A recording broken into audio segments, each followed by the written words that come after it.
Todos nós somos testemunhas do grande e maravilhoso poder de Deus derramado sobre as nossas próprias vidas, sobre a vida dos irmãos que nós conhecemos. Nós mesmos fomos transformados pela pregação da palavra, nós mesmos conhecemos de perto pessoas que também foram transformadas pela pregação da palavra. E todas estas coisas, irmãos, nos mostram como Deus age, como a pregação da palavra muda vidas, como a pregação da palavra de Deus, quando os nossos ouvidos são realmente de maneira crente, colocados ali em submissão a todo o ensino de Deus, a pregação das Escrituras Sagradas, como as vidas mudam, como as vidas são transformadas. Mas mais do que isso, irmãos, os nossos olhos também contemplam uma operação grandiosa do poder de Deus, não só na salvação de vidas, que é uma manifestação clara do poder de Deus. A vida de cada um de nós que somos crentes em Cristo também é testemunha do poder de Deus que transforma vidas, que regenera vidas. Então nós vimos o poder de Deus atuando em nós, mas eu tenho certeza que nós somos capazes de testemunhar outros grandes milagres do Senhor em nossas vidas. Se você é um crente em Jesus Cristo, você sabe que muitas vezes Deus agiu miraculosamente para sanar problemas que você tinha. Talvez algumas situações em que você não tivesse mais o que fazer ou como fazer, situações em que você não sabia mais que rumo tomar, e de repente Deus graciosamente torna a situação tão clara. Ele dissipa os problemas, Ele tira as dúvidas de sua cabeça, Ele faz com que as coisas andem da maneira boa e correta e agradável, e Ele livra você de grandes problemas. Todas estas situações, embora não pareçam à primeira vista, são situações sobrenaturais do poder de Deus. Talvez você já tenha orado e alguém tenha sido curado de uma enfermidade. E você então diz, mas eu não sou um pentecostal, eu não creio que Deus vai agir como os pentecostais creem, curando pessoas. Mas por que você não crê nisso? Se a Bíblia claramente diz que Deus continua atuando, trabalhando, curando pessoas, por que você é incapaz de crer que Deus tenha curado alguém por meio da sua oração? Ele ainda faz isso, irmãos. E isso não é ser pentecostal. Nós precisamos e mais do que nunca devemos crer que o Senhor Deus tem operado muitos milagres por meio de nossas orações, por meio do nosso próprio intermédio. Nós somos alvos de milagres e como instrumentos de Deus, o Senhor tem feito milagres na vida de outras pessoas por meio de nós. Essa passagem do Evangelho de Marcos, ela fala de duas coisas importantes. A primeira é o poder da pregação da palavra, a autoridade de Cristo ao pregar a palavra de Deus.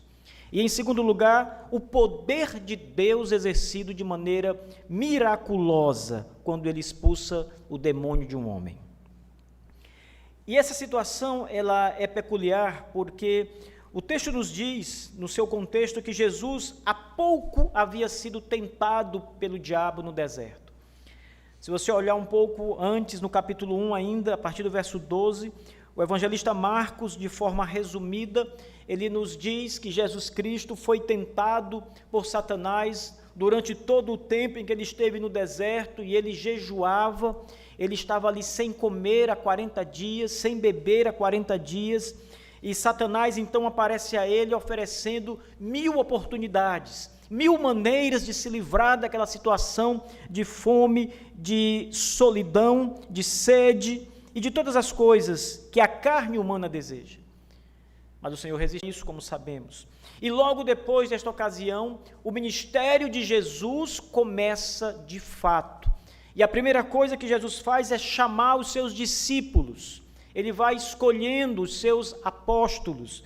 Veja no verso 16, por exemplo, onde alguns dos apóstolos de Jesus são chamados, incluindo aqui João e o seu irmão, e também André e Simão, e dentre outros que também são chamados para compor o grupo dos 12 apóstolos, ou o grupo mais íntimo de Jesus Cristo, o nosso Senhor.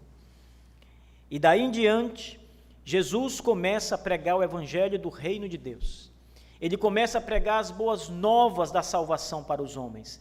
Ele começa, junto com seus discípulos mais íntimos, esse corpo de discípulos que formavam os 12 apóstolos, a pregar o evangelho gracioso de Cristo e a exercer poder e autoridade contra todo impedimento. E então chegamos no verso 21. Matthew Henry, um puritano, comentando essa passagem, ele diz que Jesus não perdia tempo. A primeira coisa que Jesus faz é entrar numa sinagoga para pregar a palavra de Deus. Por que Jesus decide começar o seu ministério depois de escalar seus apóstolos? E na narrativa do Evangelho de Marcos, nós temos como primeiro ato do Senhor a pregação. Ele entra numa sinagoga de judeus, onde os judeus se reuniam para a sua adoração. A igreja, irmãos, como nós conhecemos hoje, ela é um modelo da sinagoga judaica. Ela tem muitos elementos da sinagoga judaica. Ela é uma espécie de desenvolvimento, por assim dizer, ou digamos que ela seja ela foi desenvolvida no modelo da sinagoga judaica. E Jesus então vai àquela reunião com seus discípulos, e a Bíblia diz que ele vai à reunião imediatamente no dia do Shabat. Era o dia da adoração, como hoje o nosso Shabat. E Jesus está ali porque ele sempre adorava a Deus no Shabat, como um bom judeu, como os seus discípulos judeus. Ele ia ao Shabat dos judeus, a reunião solene da adoração, ao culto, e ali ele adorava a Deus como devemos fazer. E o texto diz que ele ensinava na sinagoga. Veja a passagem, irmãos, no verso 21, como primeiro ato do nosso Senhor Jesus, a pregação da palavra de Deus, o ensino. Eu quero começar essa pregação chamando a atenção para essa palavra ensinar, que se encontra na versão King James. A preocupação principal, ou a tarefa principal do nosso Senhor Jesus, era pregar a palavra de Deus, o que é também ensinar as verdades de Deus aos homens. E Cristo gastou tempo, irmãos, ensinando com profundidade, com clareza, com simplicidade, as coisas de Deus reveladas na Escritura que nós temos em mãos, as coisas profundas que ele diz em João 17, que ouviu do próprio Pai antes que ele viesse ao mundo em carne, as coisas que o Pai lhe disse para falar, e ele vem ao mundo, e aqui ele está ensinando exatamente estas coisas maravilhosas que ele ouviu de seu Pai. A revelação, as Escrituras Sagradas, se você parar um pouquinho para pensar, ela é composta por todas as coisas que o Pai Celeste deseja que nós saibamos. Ela é a revelação do Pai pelo Espírito Santo. Ela é aquilo que o Pai disse ao Filho, para que o Filho ensinasse às pessoas aqui na terra. Então, quando o texto diz que Jesus está em Cafarnaum no Shabat, e ele entrou na sinagoga e ensinava a palavra de Deus, o texto diz que Cristo estava pregando e ensinando, capacitando as pessoas a conhecer a Deus. Mas por que Cristo começa o seu ministério com a pregação? Porque o texto diz que ele veio buscar e salvar o que se havia perdido. E o texto sagrado também diz que a salvação vem pelo ouvir e ouvir a palavra de Deus. Cristo precisava pregar, assim como a igreja hoje se deseja ver homens e mulheres aos pés de Jesus, arrependidos dos seus pecados e crendo em Jesus, a igreja também precisa pregar o mesmo evangelho. A igreja precisa ensinar as doutrinas das Escrituras Sagradas. Deixe-me chamar a atenção a mais um detalhe, porque não há aqui uma seleção de ensinos que Jesus fazia. Ele pregava as Escrituras. Em uma outra passagem, o texto diz que Jesus abre a palavra de Deus no livro do profeta Isaías. E ali na passagem que ele lê do profeta Isaías, no rolo sagrado, ele começa a expor aquela mensagem. Ele não escolhia deliberadamente, salvo em ocasiões especiais como essa, textos para pregar. Ele pregava, como ele ensina, todo o conselho de Deus, toda a palavra de Deus. Nós precisamos de todo o evangelho, irmãos. Nós precisamos ser instruídos na doutrina. Nós precisamos crescer no conhecimento de Cristo, no conhecimento de Deus, o Pai, no conhecimento do Espírito Santo. Precisamos conhecer nós mesmos. Precisamos conhecer a nossa condição caída, de homens caídos, pecadores, que precisam desta graça misericordiosa. Precisamos ouvir sobre a esperança que há no Evangelho. Era isso que Cristo pregava quando estava na sinagoga judaica, a Sagrada Escritura do Antigo Testamento. Ele mostrava como as Escrituras se cumpriam a cada dia nele. Quando ele leu o rolo do profeta Isaías, ele termina de ler uma mensagem do profeta Isaías, escrita 700 anos antes dele nascer, e ele diz: hoje se cumpriu esta palavra. Se cumpriu nele. E ele então ensinava a palavra de Deus. Não há, irmãos, e nem pode haver salvação sem a pregação da palavra de Deus, sem a leitura da Sagrada Escritura, sem a mensagem divina.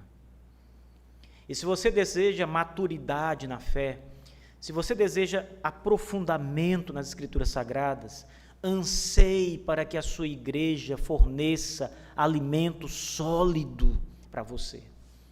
Quando você está fraco e debilitado fisicamente, e você então vai ao médico para consulta, o médico vai passar a você, muito provavelmente, depois de constatar que o seu organismo está deficiente de algumas vitaminas, de alguns nutrientes, ele vai passar, dentre outras coisas, um alimento, uma dieta balanceada. Talvez recomende você que vá ao nutricionista, talvez recomende você que tome vitaminas das mais variadas, talvez recomende você que tenha uma alimentação mais balanceada, porque você está carente disso, você precisa do alimento para ser forte. Assim somos nós em relação à palavra de Deus, irmãos. Nós não precisamos e nem devemos estar somente na superfície da Bíblia, somente nas coisas mais superficiais, vivendo sobre jargões evangélicos. Jesus salva, só Jesus salva. Isso é verdade, mas é preciso se aprofundar nestas verdades, para que elas façam mais sentido, para que você compreenda, para que você entenda. E Jesus tinha paciência de chegar nas sinagogas judaicas e ensinar a palavra de Deus, em apresentar o texto que ele lia e passar então a explicar aquele texto do Antigo Testamento lido e trazer aplicações àquele povo. Era isso que ele fazia. Entraram em Cafarnaum. Imediatamente, no dia do Shabat, entrou na sinagoga e ensinava. Esse era o papel de Jesus. Nós vivemos uma época difícil, irmãos, porque quando a igreja decide se aprofundar na palavra de Deus, quando pastores ou uma parte da igreja, pelo menos, decide mergulhar com profundidade nas doutrinas para entender, para tirar ali a substância, o alimento. Incrivelmente, uma outra parte de irmãos começa a se levantar contra isso e dizer que isso não é necessário. Menos doutrinas, eles levantam placas na igreja, eles começam a falar para outras pessoas, tentando conquistar pessoas para o grupo que não quer doutrina. Fale de Jesus, fale da salvação, fale disso ou daquilo, mas pare de expor tão detalhadamente a palavra de Deus. Isso não alimenta a nossa alma, e este é o alimento da alma. As Escrituras ensinadas, explicadas, proclamadas. Como eu disse a vocês num outro sermão, Lutero e da mesma forma Calvino, dois dos principais reformadores, eles diziam, Lutero disse isso abertamente, que a pregação da palavra era mais importante do que a mera leitura da palavra de Deus. Ele dizia que falar a palavra e explicá-la era mais importante do que apenas ler a palavra de Deus. Era exatamente isso que Cristo fazia. Ele não lia as Escrituras, fechava o livro ou enrolava o rolo e ia embora. Ele explicava, ele ensinava. A pregação é ensinar. A pregação é se manter no texto sagrado e começar a explicar o texto sagrado para as pessoas, para que elas entendam o que diz a palavra de Deus e creiam nisso. Infelizmente, também vivemos uma era em que a pregação ela é uma mera leitura de uma passagem para abrir o culto e nunca mais o pregador volta para a passagem lida. Ele começa a falar de tantas outras coisas, ele começa a viajar nos seus pensamentos, ele começa a filosofar na igreja, ele começa a trazer à igreja vários ensinos, mas que não estão no texto lido. Isso não é pregação. Isso nunca foi pregação. Pregação é a explicação e a aplicação do texto lido à igreja, para que ela compreenda a palavra de Deus. Isso é pregação. E é isso que toda a igreja deve almejar. Qual foi o resultado da pregação de Cristo? Veja o verso 22. As pessoas que estavam na sinagoga judaica, e eles admiravam-se da sua doutrina. Irmãos, o texto era lido cada semana na sinagoga. Os escribas judeus, sacerdotes, vinham no seu turno e liam o rolo da lei de Moisés, as mesmas escrituras que Jesus lia. Mas quando esses homens ouviram Jesus lendo e explicando a palavra de Deus, pregando, eles ficaram admirados. Essa palavra que o nosso texto usa é uma palavra na língua grega muito forte, de perplexidade. Eles ficaram boquiabertos com a pregação de Cristo, muito admirados da doutrina. Veja, não era simplesmente a admiração das pessoas que ouviam a pregação de Jesus, não se dava porque Jesus era um homem eloquente, não se dava porque Jesus era um homem que sabia falar perfeitamente, conquistava os auditórios. Eles se admiravam do conteúdo, da doutrina, do ensino propriamente dito. É aquilo que nós também devemos nos admirar, irmãos. É do ensino da palavra de Deus. Eles também perceberam que Jesus ensinava com autoridade, não como os escribas. Aqui é uma comparação bem interessante da pregação de Jesus Cristo com o ensino dos escribas, a pregação dos judeus. A pregação dos judeus parecia ser uma pregação vazia, morta, sem ensino contundente, baseada tão somente nas leis que foram criadas mais tarde para que a compreensão de certas palavras das Escrituras, ou para que algumas leis das Escrituras não fossem quebradas. Eles então explicavam ou pregavam em cima de leis humanas que foram criadas para auxiliar a palavra de Deus. Era uma pregação que não tinha poder, era uma pregação que não causava mudança de vida, entusiasmo. Mas quando Cristo pregou, eles se admiravam. Eles ficaram perplexos com a doutrina ensinada. Jamais tinham ouvido isso antes. Ninguém jamais pregara como Cristo pregava a eles. Esse é o primeiro ponto importante dessa mensagem, irmãos. O ensino da palavra de Deus é o poder de Deus operando. Todo homem responde à pregação. Eu agora mesmo estou pregando a vocês aqui. E eu estou dizendo para vocês amarem a pregação e valorizarem a pregação da palavra, amarem doutrina e valorizarem cada ensino que vocês recebem na igreja. E vocês vão responder a essa pregação no íntimo, ou mudando e dizendo, vou amar cada vez mais a pregação. Ou dizendo a si mesmo, isso não importa, ficarei como estou. Você dará uma resposta a essa mensagem, para você mesmo. A palavra de Deus faz a obra que ela tem que fazer no coração. Ela é enviada por Deus para fazer uma obra, e ela fará a obra no seu coração. Logo depois disso, o texto diz que ali naquela sinagoga, um daqueles homens estava possuído com espírito imundo, verso 23, e ele gritava na sinagoga. Aqui parece que enquanto Jesus começou a explicar a palavra de Deus e pregar a palavra de Deus e ensinar a doutrina sadia, por um tempo ele teve paz para pregar e as pessoas ouvirem ali, mas em certo momento um homem possuído de espírito imundo, de demônio, se levanta na igreja ou na sinagoga judaica e começa a gritar e atrapalhar o ensino. Isso é bem típico do diabo, querer silenciar a pregação da palavra, querer atrapalhar o ensino da Sagrada Escritura. Sabe quem não gosta da pregação, irmãos? O inimigo da nossa alma, Satanás. Sabe quem atrapalha a pregação da palavra de Deus? Quem desvia o foco das pessoas? Satanás fazia isso. Aqui nós temos claramente um exemplo de um homem possuído de espíritos imundos manifestando diante de Jesus naquela sinagoga e gritando no meio daquela sinagoga.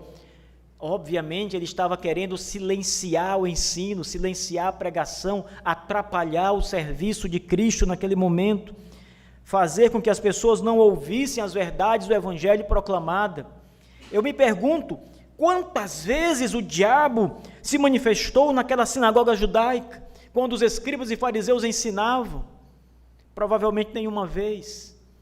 Provavelmente não havia possessão demoníaca nos cultos, quando não havia a pregação autêntica da palavra de Deus. Mas quando a pregação da palavra de Deus chega, há todo tipo de manifestação ocorrendo para atrapalhá-la, para desviá-la, para silenciá-la. E aqui o próprio demônio aparece para tentar silenciar a pregação da palavra. O texto diz que ele gritava.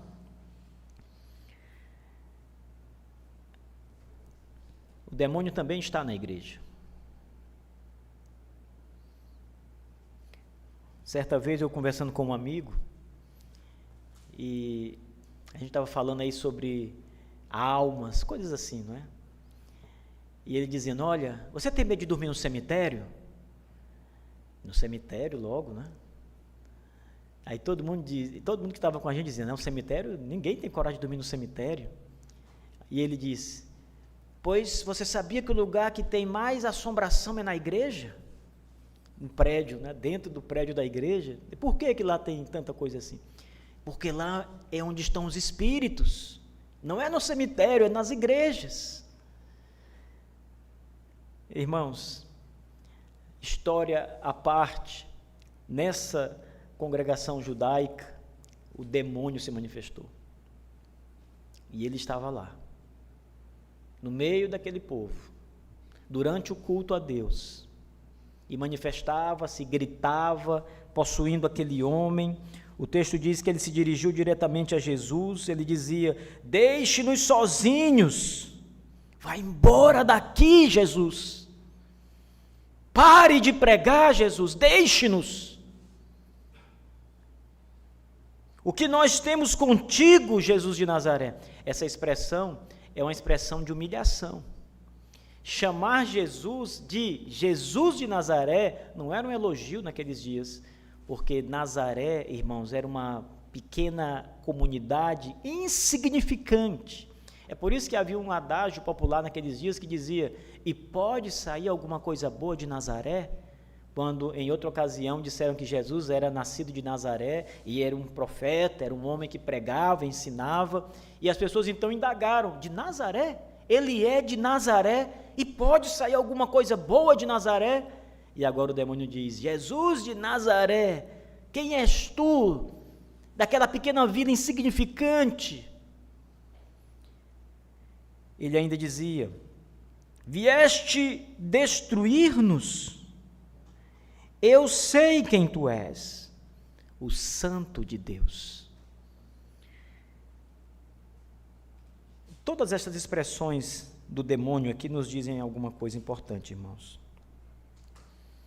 A primeira delas é que eles não querem a presença de Jesus, não querem a mensagem do Evangelho, não querem que o Evangelho seja pregado, não querem que Cristo esteja presente.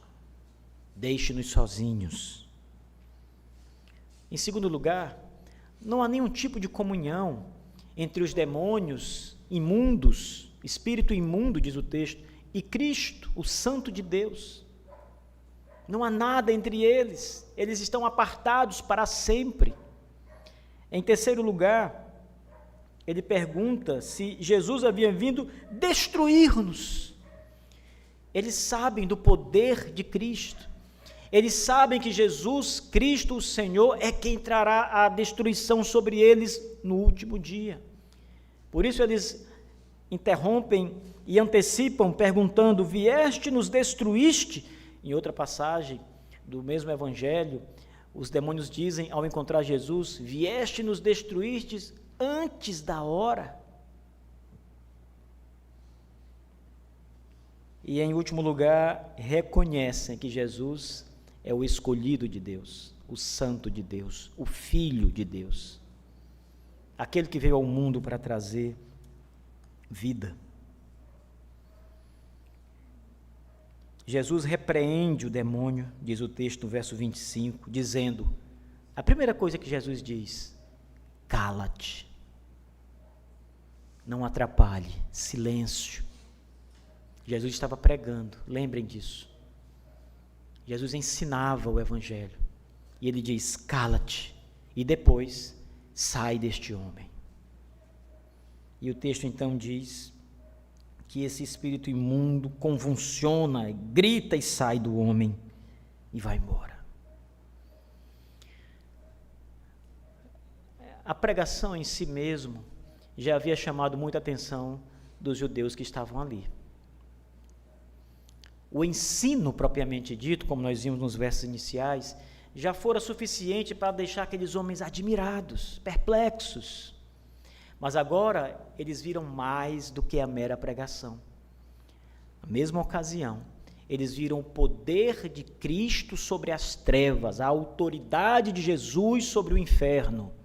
E como o Filho de Deus tem poder e autoridade para dissipar as trevas, ele expulsa o demônio, irmãos. Vocês percebem? Jesus Cristo jamais entrou num confronto com Satanás em que ele tivesse que fazer assim, arregaçar as mangas para brigar. Sempre foi fácil demais para ele. Ele sempre expulsou o demônio com uma palavra, e não muitas palavras. Ele sempre diz: sai, cala-te e vence.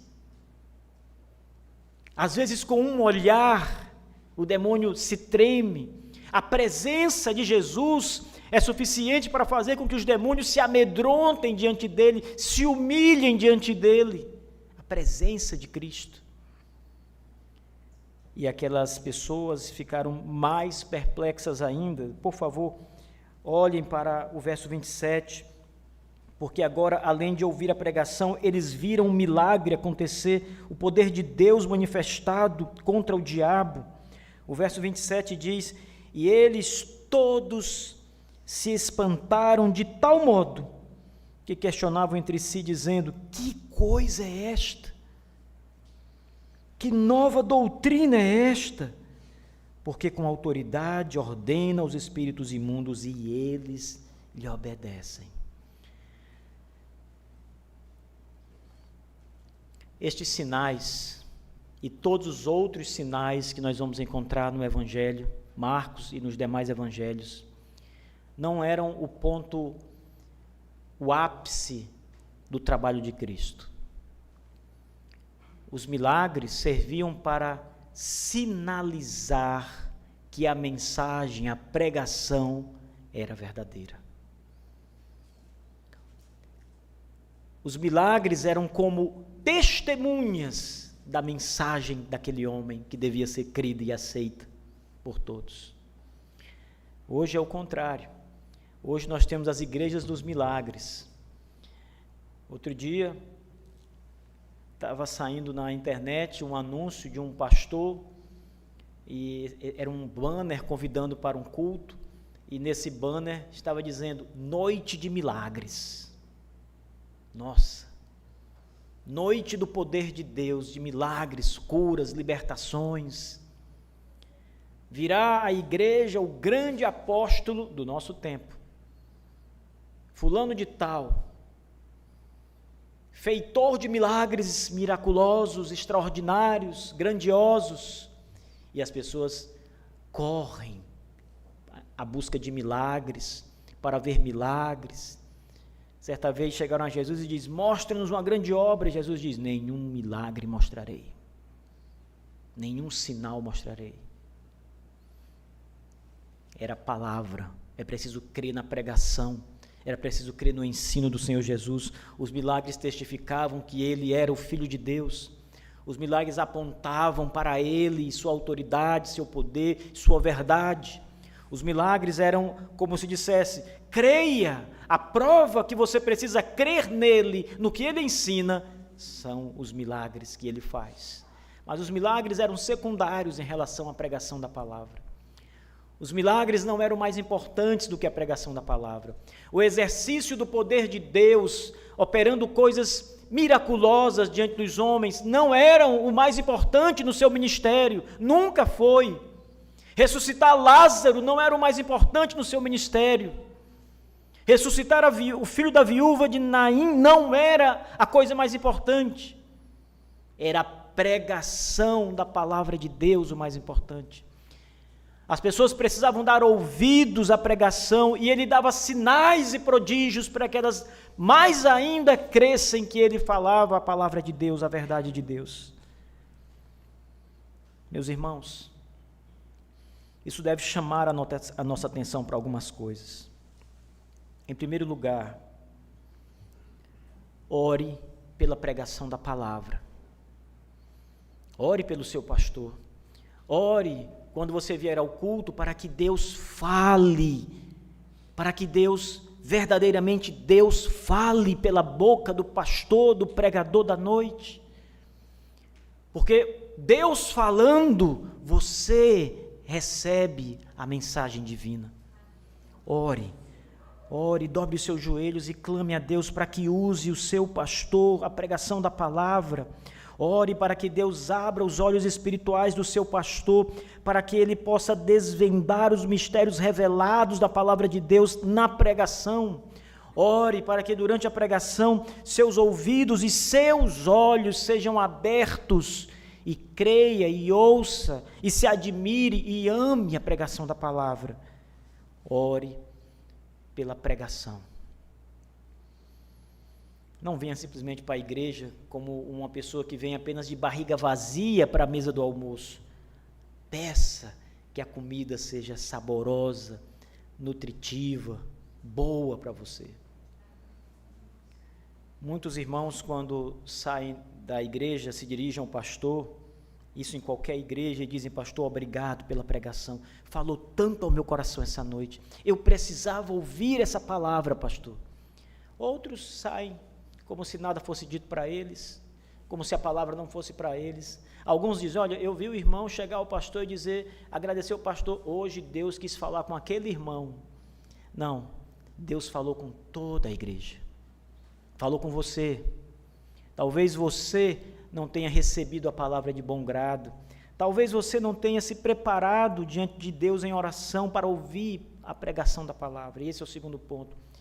Você não deve apenas orar pela pregação, ore para que Deus abra o seu coração para a pregação da palavra, para o ensino da palavra de Deus.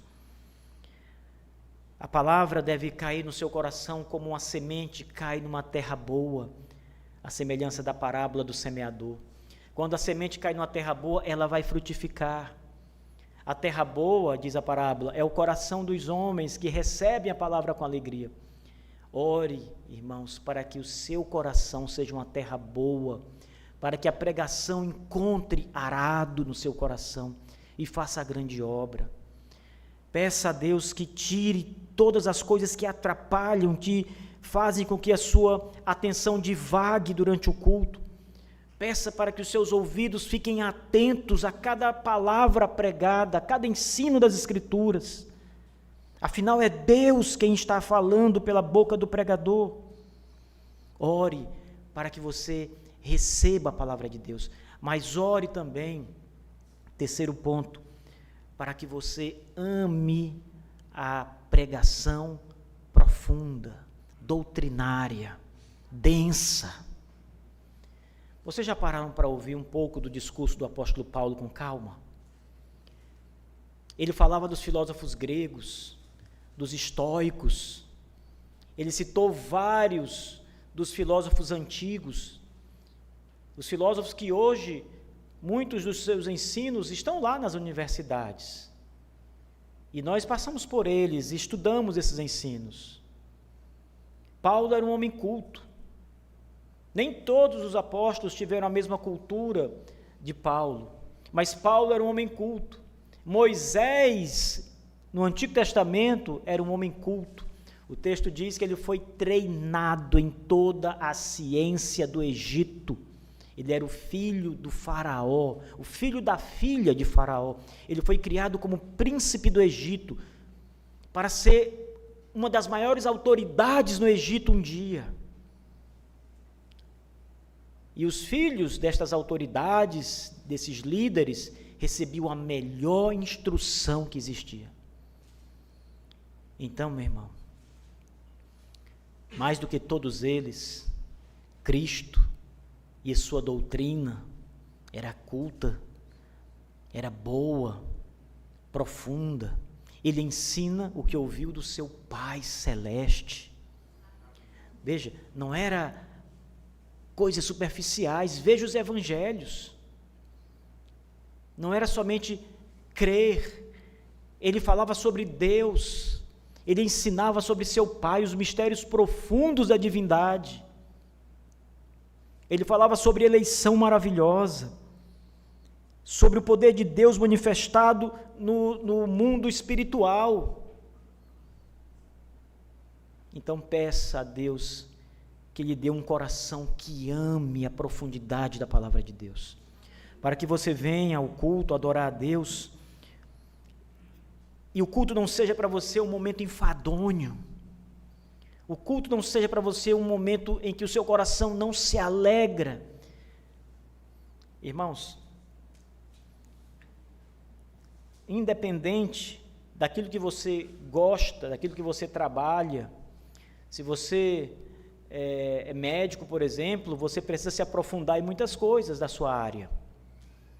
O Benjamin chegou esses dias para mim, está estudando sobre célula, e dizendo: pai, é difícil demais, 300 nomes aqui dentro de uma célula, é muita coisa aqui dentro, pedaço de coisas, as coisas que estão acima da célula, é para aprender muitos nomes. Então, filho, só uma célula, é isso aí. Você imagina a complexidade do corpo humano, de um outro ser que Deus criou. Mas veja, quem é daquela área, ama aquilo. Ele nem vê o tempo passar quando estuda esses nomes esquisitos. Ele precisa daquilo, ele ama aquilo, a sua vocação está ali. Agora, a palavra de Deus, irmãos, que é para todos nós igualmente importante, e igualmente precisa ser amada. Ame as doutrinas da palavra de Deus. Não fale contra a doutrina, não fale contra o culto da igreja, não fale contra o ensino, a pregação. Pelo contrário, que Deus repreenda seu coração, peça e ore para que Deus repreenda toda a maldade e que Deus lhe dê coração novo para amar, desejar, aprender, se aprofundar no ensino da palavra de Deus. Em quarto lugar, lembre, pregação é poder. Não é só um discurso, não é um discurso filosófico. Pregação salva vidas. Homens entram na igreja ímpios e saem regenerados por aquela porta. Chegam homens e mulheres na igreja com a vida destruída pelo pecado e saem perdoados, seus pecados perdoados, seus pecados apagados por Deus. Que maravilha, irmãos!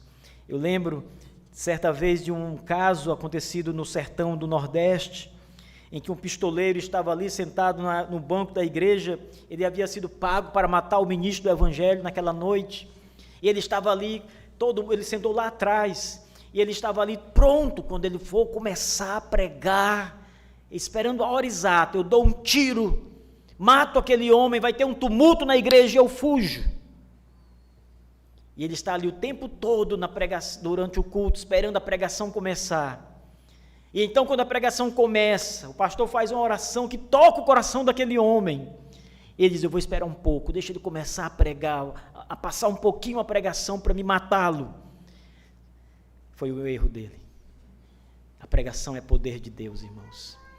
Enquanto o pastor começou a pregar e Deus começou a operar pela pregação da palavra, aquele pistoleiro assassino que já havia matado vários homens, rendeu-se a Cristo, e ele começa a chorar nos últimos bancos da igreja. Ninguém conhecia o homem. Ele começa a chorar, a se lamentar, e as pessoas começam a ir até onde ele está e saber o que houve, e ele não tem palavras para dizer. O pastor chega e ele diz: pastor, hoje eu vim matar o senhor, mas o senhor pregou e Deus falou no meu coração, eu estou arrependido. Pregação é poder, meus irmãos. A palavra de Deus é o poder de Deus pela pregação. Vocês acham que isso é uma loucura? É uma loucura. A loucura da pregação, como diz o apóstolo Paulo. A loucura da pregação. Porque Deus faz coisas tremendas por meio da pregação da palavra. E a maior de todas as obras que Deus faz pela pregação da palavra é mudar o seu coração. Ele dá vida através da pregação da palavra de Deus. Ore para que a pregação seja entregue com poder. Isso não depende do pregador. Aqui o pregador apenas observa, ele apenas fala, mas todo o poder da pregação é divino. É Deus agindo, é o Espírito Santo sarando vidas, é o Espírito Santo curando os doentes, é o Espírito Santo ligando os homens quebrados pelo pecado, regenerando almas perdidas até então. É o poder de Deus. Veja, o auditório de Cristo fica pasmado, irmãos, com a pregação da palavra, com as coisas que acontecem, com o poder manifestado, expulsando demônios. Em sexto lugar e último, irmãos, por meio da pregação, mas não somente pela pregação da palavra, Deus opera grandes coisas em nosso meio. Mas é grandes coisas mesmo.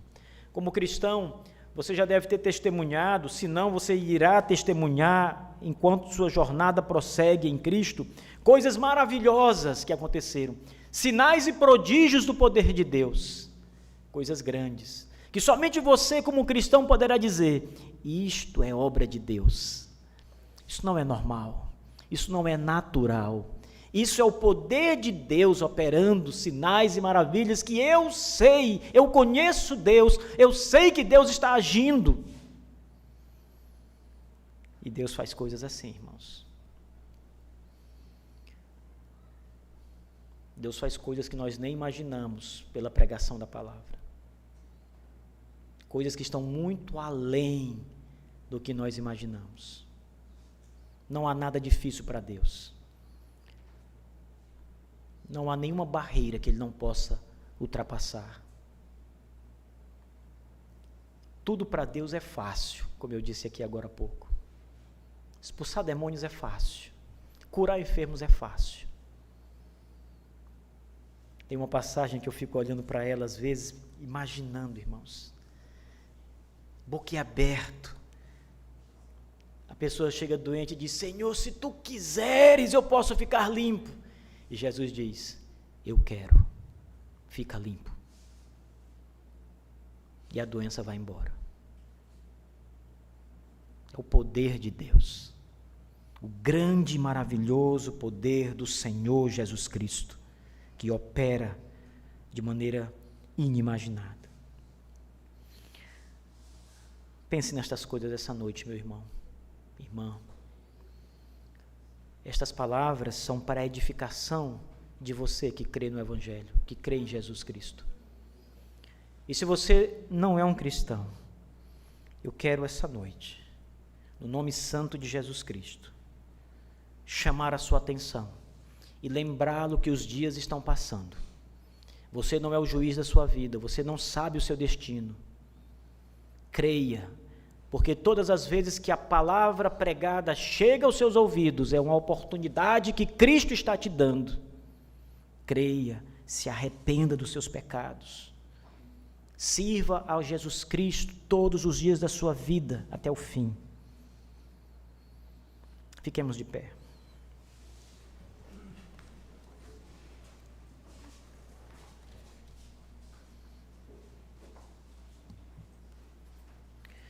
Curve a cabeça, vamos orar, meus irmãos, nesse momento.